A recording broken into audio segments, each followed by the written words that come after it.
Welcome back next video lectures. आज के इस वीडियो लेक्चर्स में हम लोग शुरू करेंगे अपने नेक्स्ट टॉपिक को, जिसका नाम है थर्मोकेमिस्ट्री।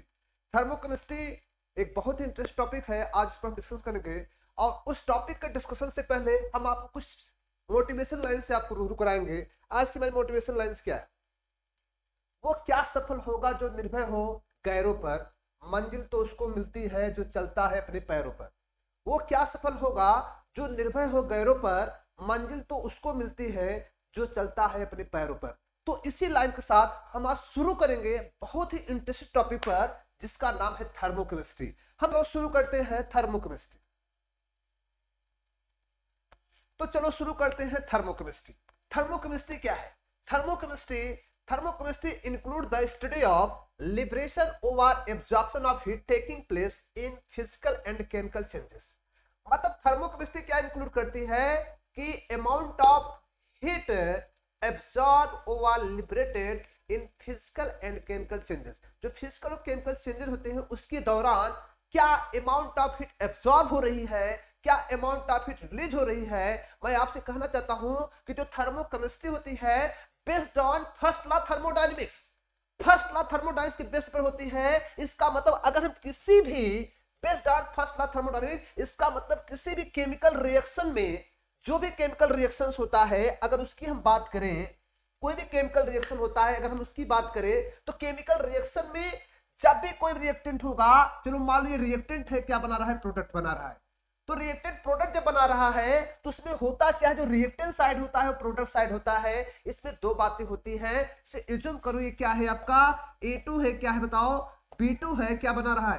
2 मोल AB, 2 मोल AB का फॉर्मेशन हो रहा है। तो 2 मोल AB का फॉर्मेशन होने का मींस ये होता है कि A2 क्या कर रहा है? B2 के साथ कोलाइड हो रहा है। A2 B2 के साथ कोलाइड होकर क्या हो रहा है? पास आ रहा है और क्या कर रहा है? अपने बॉन्ड को ब्रेक कर रहा है और न्यू बॉन्ड का फॉर्मेशन कर रहा है। न्यू बॉन्ड का फॉर्मेशन कर रहा है। केमिकल रिएक्शन तो यही कहता है ना, ओल्ड बॉन्ड ब्रेक मींस ए का बॉन्ड अपना क्या होगा? ब्रेक करेगा। बी का भी बॉन्ड अपना ब्रेक करेगा और क्या बनेगा? ए और बी का बॉन्ड क्या होगा? फॉर्म होगा। मतलब यहां से अगर देखा जाए तो ये बॉन्ड ब्रेक करेंगे, ये भी बॉन्ड ब्रेक करेंगे और न्यू बॉन्ड का फॉर्मेशन होगा 2 मोल के रिस्पेक्ट में।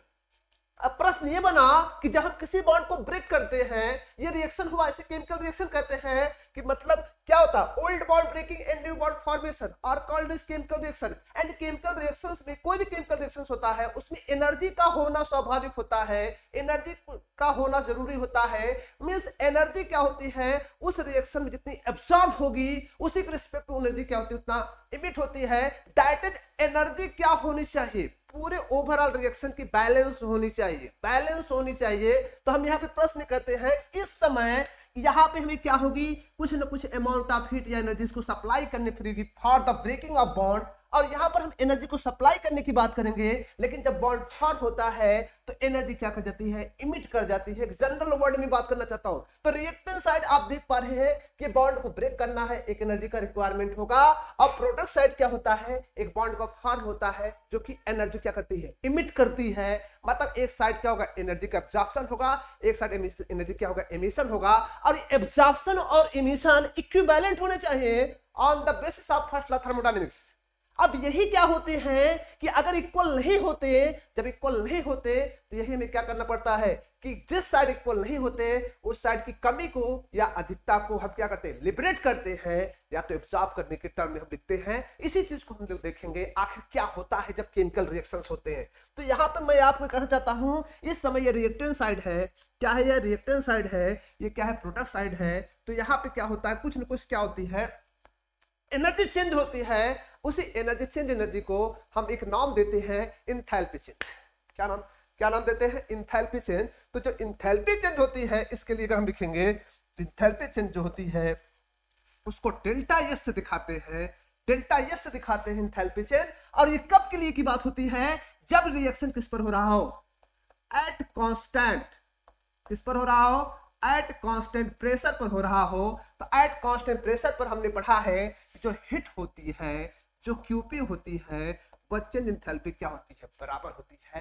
चेंज इंथैल्पी की क्या होती है? बराबर होती है। अब इसी टर्म को हम देखेंगे, जो इंथैल्पी चेंज होती है वह इक्वल टू होती है energy required, energy required, energy required, energy required breaking of bond required for breaking of bond, for breaking of bond, ठीक है, माइनस क्या होता है energy release, energy release, energy release formation of bond, formation of bond means क्या होता है कि जो इंथैल्पी चेंज होती है वो इंथैल्पी चेंज, ध्यान दें कि वो जो हीट का रिक्वायरमेंट होता है, जो हीट एनर्जी जो रिक्वायरमेंट होता है, थर्मो मतलब हीट, तो उस हीट को अगर वो रिएक्शन किस पर हो रहा हो, एट कांस्टेंट प्रेशर पर हो रहा हो, तो हीट, उस हीट को हम चेंज इंथैल्पी के रूप में यूज करते हैं। और वो चेंज इंथैल्पी क्या बताती है कि energy required for breaking bond and energy release formation of bond, that is ये किस साइड को शो कर रहा है, रिएक्टेंट साइड को शो कर रहा है, और ये किस साइड शो कर रहा है, प्रोडक्ट साइड को शो कर रहा है। अभी आपने इसको देखा कि जैसे जूम किया गया था, A2 प्लस क्या था, B2 था, क्या बन रहा था 2AB, तो मतलब ये एनर्जी जो है प्रोडक्ट साइड को शो करती है, ये एनर्जी किस साइड शो करती है, रिएक्टेंट साइड को शो करती है। अब इसका मींस क्या होता है, फर्स्ट लॉ थर्मोडायनेमिक्स यही कहता है कि जो ओवरऑल एनर्जी होनी चाहिए वह एब्सॉर्ब और इमिट, ये दोनों एनर्जी बराबर होनी चाहिए। अगर इस एनर्जी में क्या होता, अब इसमें क्या होता, रिएक्शन में क्या होता है कि किसी साइड की एनर्जी कम हो जाती है, किसी साइड की एनर्जी ज्यादा हो जाती है, उसी को हम लोग क्या पढ़ते हैं, एनर्जी पॉजिटिव टर्म पढ़ते हैं, एनर्जी नेगेटिव टर्म पढ़ते हैं, उसी को हम देखते हैं। तो नेक्स्ट हम लोग देखते हैं इसी क्या होता है।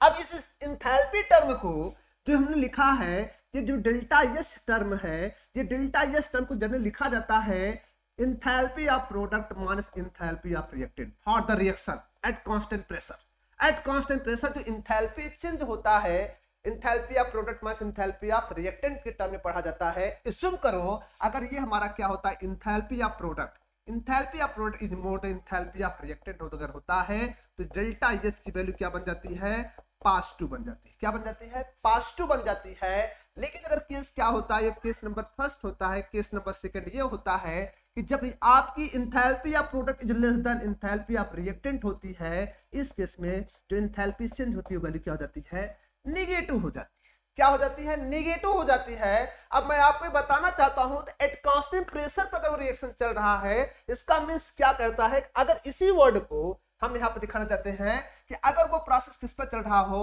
एट कांस्टेंट वैल्यू, किस पर चल रहा हो, एट कांस्टेंट वैल्यू पर, अगर वो रिएक्शन किस पर चल रहा हो, एट कांस्टेंट वैल्यू पर चल रहा हो, तो ऐसे सिचुएशन में जो हिट होती है एट कांस्टेंट वैल्यू पर, फ्रॉम फर्स्ट लॉ थर्मोडायनामिक्स की बेसिस पर जब हम कांस्टेंट वैल्यू रखेंगे तो किसके बराबर हो जाएगी, चेंज इंटरनल एनर्जी के बराबर होती है। तो एट कांस्टेंट वैल्यू पर जो हिट होती है वह चेंज इंटरनल एनर्जी की क्या होती है, बराबर होती है, इक्वल होती है। और जो डेल्टा ई होता है, इस केस में जब रिएक्शन क्या हो रहा है, एट कांस्टेंट वैल्यू पर होता है, तो वही आपको जो चेंज इंटरनल एनर्जी होती है वो लिखी जाती है internal energy of product minus internal energy of the reactant.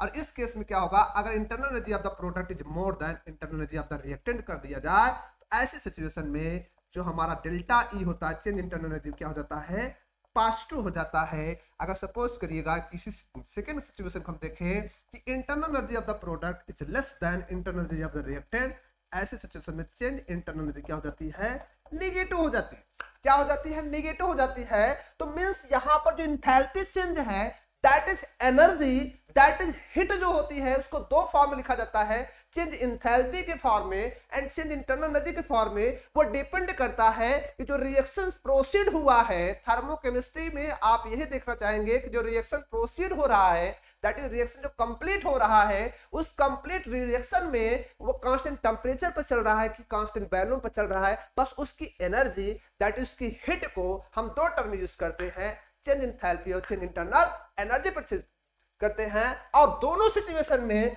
Value positive और नेगेटिव होती है। और मैं आपको जनरली बताना चाहता हूं कि ये नेगेटिव पॉजिटिव हम कैसे इंडिकेट करेंगे, इसको हम ग्राफ के बेसिस में आपको बताना चाहूंगा कि पॉजिटिव और नेगेटिव का मतलब क्या इंडिकेट करेगा। इसी से हम तो वर्ड का इस्तेमाल करेंगे एंडोथर्मिक और एक्सोथर्मिक का। तो हम स्टार्ट करते हैं आखिर क्या होता है, ये दोनों टर्म कैसे होते हैं। एज्यूम करो ये कोई केमिकल रिएक्शन है, ये कोई केमिकल रिएक्शंस है, हमने इसको इस प्रकार लिखा,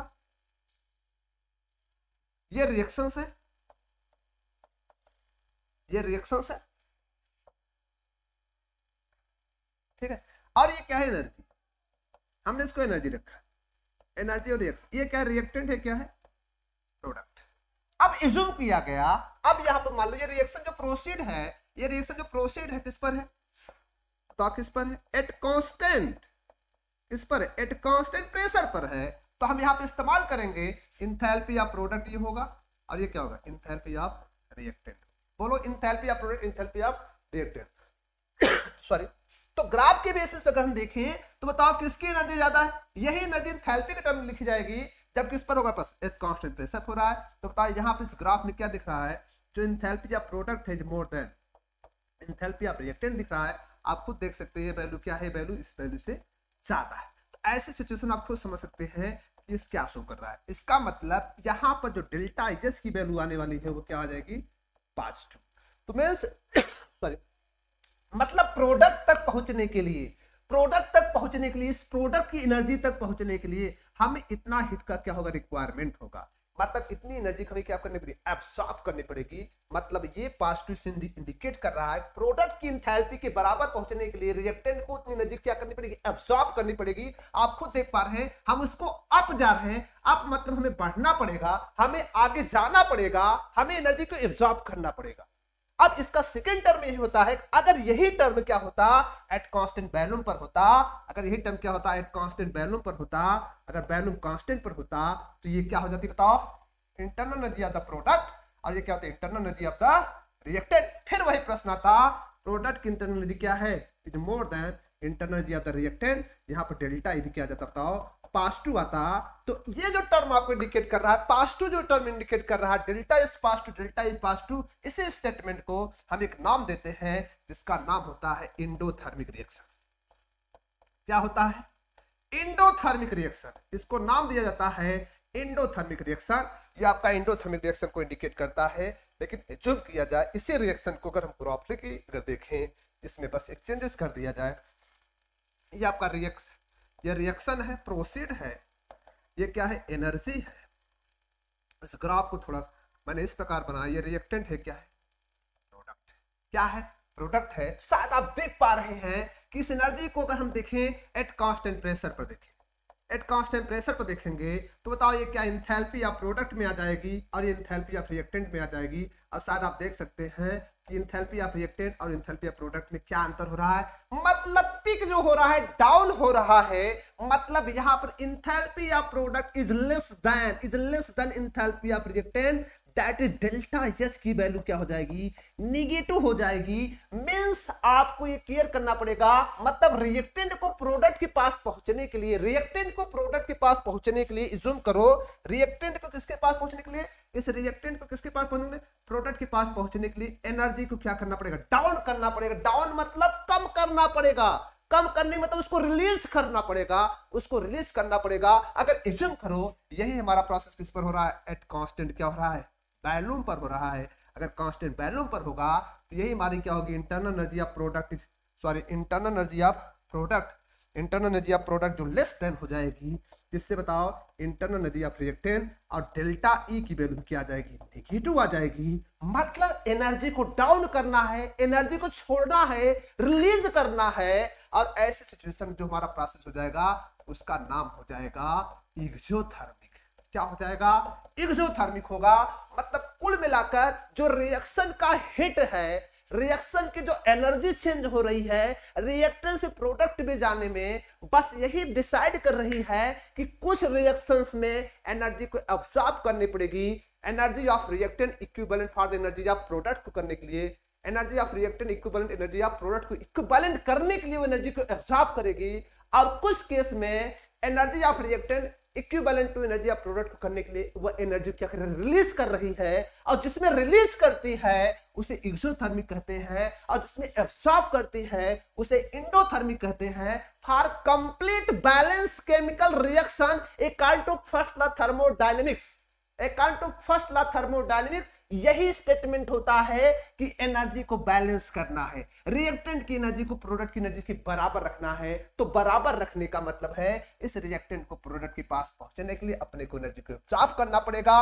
उसमें वैल्यू पॉजिटिव आएगी, चाहे वह एंथैल्पी चेंज हो चाहे इंटरनल एनर्जी चेंज हो। अगर क्या करना है इस ग्राफ में देखा जाए तो उसे डाउन होना पड़ेगा, मींस एनर्जी को रिलीज करना पड़ेगा।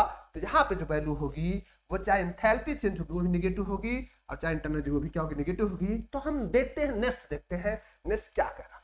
नेक्स्ट यही कह रहा है, आप देख रहे हैं एक्सोथर्मिक रिएक्शन। एक्सोथर्मिक रिएक्शन का मतलब होता है the chemical reaction accompanied with liberation of energy as called as exothermic reaction.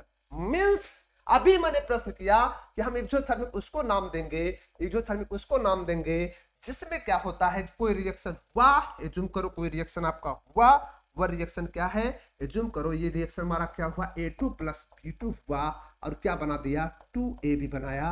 उसमें एनर्जी क्या होनी चाहिए, रिलीज होनी चाहिए। जब एनर्जी रिलीज होगी तो उस कंडीशन में एक्सोथर्मिक होगा, दैट इज जिसका डेल्टा एस क्या होगा, निगेटिव होगा। क्या होगा, निगेटिव होगा। उस रिलीज होने का रीजन ये होगा, उस रिलीज होने का रीजन ये होगा जो इंथैल्पी ऑफ रिएक्टेंट होगी, दैट इज इंथैल्पी ऑफ जो रिएक्टेंट की होगी वो मोर देन होगी इंथैल्पी ऑफ प्रोडक्ट से। Enthalpy of product say that is हम ये कह सकते हैं जो पूरी इंथैल्पी होगी A2 B2 की वो क्या हो जाएगी, ज्यादा हो जाएगी इंथैल्पी ऑफ 2AB से। और ऐसी सिचुएशन में जो आपका डेल्टा एच होगा वो क्या हो जाएगा, नेगेटिव हो जाएगा। तो ऐसी कंडीशन को हम क्या कहते हैं, एक्सोथर्मिक रिएक्शन। क्या कहते हैं, एक्सोथर्मिक रिएक्शन। नाउ नेक्स्ट देखते हैं, नेक्स्ट क्या होता है जिसको हम क्या कहते हैं, नेक्स्ट रिएक्शन क्या कहते हैं। तो नेक्स्ट रिएक्शन हमारा क्या है, एंडोथर्मिक रिएक्शन। एंडोथर्मिक रिएक्शन का मतलब होता है the chemical reaction occurring absorption of heat. The chemical reaction occurring absorption of heat. अगर ऐसी बात हम करते हैं तो हमारे कहने का मतलब ये है कि जैसे कोई रिएक्शन ए से किस में गया, बी में गया, तो यहाँ पे हम ये कह सकते हैं कि एब्जॉर्प्शन ऑफ हीट कब होगा, दैट इज एंथैल्पी की वैल्यू क्या होनी चाहिए, पॉजिटिव होनी चाहिए, जिसको हम एंडोथर्मिक कहेंगे। और ये तभी पॉसिबल होगा जब enthalpy of product is more than enthalpy of reactant होगी। Enthalpy of product enthalpy of reactant होगी, दैट इज एंथैल्पी ऑफ हम लिख सकते हैं बी की जो होगी वो मोर होगी एंथैल्पी ऑफ ए से होगी। और ऐसे सिचुएशन क्या होगा, बी को ए के बराबर होने के लिए, मतलब इंथैल्पी HB को किसके बराबर होना है, HA के बराबर होने के लिए, मतलब इस A को B के बराबर होने के लिए क्या करनी पड़ेगी, अमाउंट ऑफ हीट को एब्जॉर्ब करनी पड़ेगी उस लेवल तक पहुंचने के लिए, उस लेवल तक पहुंचने के लिए। मतलब वही मैंने बताया कि हमेशा जो आपका होगा रिएक्शन जो होगा वो अपनी एनर्जी को बैलेंस करना चाहेगा। रिएक्टेंट की energy is equal to product की एनर्जी। अगर वो एनर्जी बैलेंस नहीं है, अगर वो कम है तो एब्जॉर्ब करेगी, अगर वो ज्यादा है तो वो इमिट करेगी। कम है तो एब्जॉर्ब करेगी, ज्यादा है तो क्या करेगी, इमिट करेगी। बस यही फर्क होता है एक्सोथर्मिक के लिए और एंडोथर्मिक फैक्ट के लिए होता है। और नाउ नेक्स्ट हम कहते हैं, नाउ नेक्स्ट आपको मिलेगा कि आपको नेक्स्ट जो टॉपिक मिलेगा उसका नाम होगा, उस टॉपिक का नाम होगा, तो उस टॉपिक का नाम होगा, क्या नाम होगा, उस टॉपिक के नाम की बात करेंगे, थर्मल केमिकल इक्वेशन। क्या, थर्मल केमिकल इक्वेशन। नाम क्या है, थर्मल केमिकल इक्वेशन। ये थर्मल केमिकल इक्वेशन का मतलब क्या होता है, थर्मल केमिकल इक्वेशन का जनरली मींस ये होता है, थर्मल केमिकल इक्वेशन का जनरली मींस होता है मतलब chemical reaction completed with self, the chemical reaction represented, the chemical reaction represented with change of enthalpy, with change of enthalpy and reactant and product indicate with the phase, indicate with the phase. मतलब the representation of chemical reaction with the reactant product phase and change enthalpy और called as thermochemical equation. मतलब किसी भी chemical equation को अगर हम उसकी enthalpy change के रूप में रिप्रेजेंट कर रहे हैं उसे क्या कहते हैं, थर्मल केमिकल रिएक्शन। जैसे एज्यूम करो ये आपका क्या है, A2 है, ये क्या है आपका B2 है, क्या बना रहा है, 2AB बना रहा है, और इसमें जो एंथैल्पी चेंज हुई है वह नेगेटिव है, इसको इंडिकेट कर दिया जाए। उसके साथ साथ ये भी इंडिकेट कर दिया जाए, ये गैस में हो तो गैस, इसको भी गैस, और इसको भी अगर गैस में तो गैस में इंडिकेट कर दिया जाए, तो इसी को कहते हैं थर्मल केमिकल रिएक्शन। और वो क्या हो, बैलेंस फॉर्म में, किस फॉर्म में हो, बैलेंस फॉर्म में हो, और किसके साथ हो, फिजिकल स्टेट के साथ हो और चेंज एंथैल्पी के साथ हो। जैसे एज्यूम करो ये कार्बन होता है, सॉलिड होता है, इसको हम ऑक्सीडाइज करते किसके साथ, ए साथ, ये किस में हो, गैस में हो। और ये रिएक्शंस जब आपका होता है तो कार्बन डाइऑक्साइड क्या बनती है, 1 मोल गैस